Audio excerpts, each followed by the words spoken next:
نبی کریم جب اس دنیا سے تشریف لے گئے 23 لوگ قرآن کے حافظ تھے، ان میں ایک عورت تھی ام ورقہ، 22 مرد تھے، ان 22 مردوں میں ایک سیدنا علی رضی اللہ تعالیٰ عنہ بھی تھے جو قرآن کے حافظ تھے، لیکن ہماری طرح حافظ نہیں تھے۔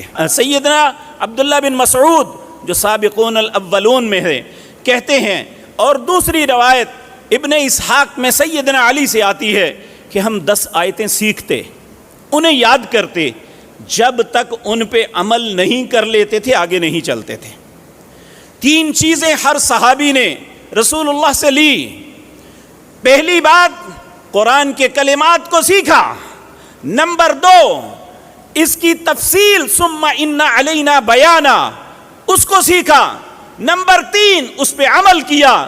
کوئی ایسا صحابی نہیں تھا جو قرآن پڑھ لیا، قرآن کو یاد کر لیا، لیکن اس کا اس پہ عمل نہ ہو۔ یہ